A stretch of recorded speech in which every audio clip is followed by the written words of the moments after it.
So hello guys.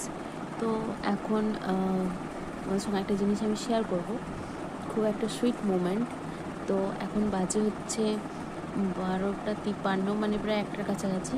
তো আমি school থেকে এসেছি 11টা বাজতে 10 মিনিট আগে। তো তারপর এসে দেখলাম যে মাম্মামের ঘুম ঘুম পাচ্ছে, ও মায়ের কাছে ছিল। তো ওকে এসে ঘুম পাড়িয়ে দিলাম। তারপর আমি খাওয়া দাওয়া করলাম, স্নান করলাম। তো তারপর বেজে গেল 12টার মতো, সমস্ত কিছু কমপ্লিট করে। তারপর আমি মাম্মামের কাছে এসে 12টার সময় শুলাম। তো ও এখন ঘুমাচ্ছে। ওকে 11টার সময় ঘুম পাড়িয়ে দিয়েছে, তখন থেকে ও ঘুমাচ্ছে। এখন প্রায় 1টা বাজতে চললো।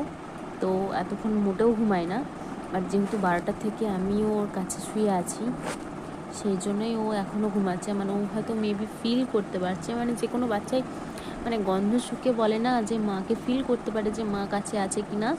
তো ও হয়তো ফিল করতে পারছে যে মানে গন্ধ শুকে যে আমি ওর কাছে আছি, ওই জন্যই হয়তো এতক্ষণ ঘুমাচ্ছে।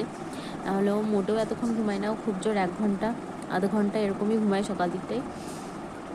তো এখনও ঘুমাচ্ছে, আর ওকে এখন উঠাতে হবে, কারণ 1টা বাজতে চললো। ওকে একটুখানি মোছামুছি করে তেল টেল মাখিয়ে দেবো। তো দেখা যাক ও নিজের থেকে উঠে না উঠাতে হয়। চলো তোমাদের সঙ্গে সেই মুহূর্তটাই শেয়ার করব।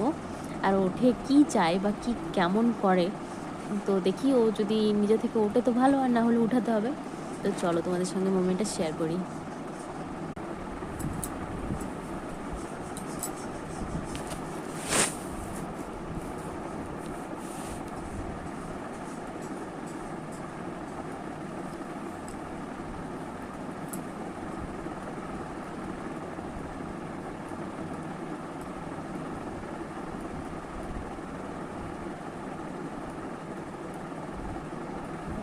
খুব গভীর ঘুমে আছে, কিন্তু আমি যদি এখান থেকে এখানে চলে যাই, ও 10 সেকেন্ডের মধ্যে উঠে যাবে।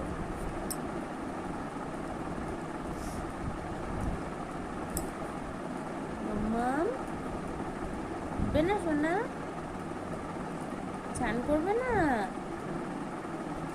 সোনা? ভাত খাবে না সোনা? সোনা এমা মাম্মাম সোনা উঠবে না? চলো মাম খাবে না সোনা?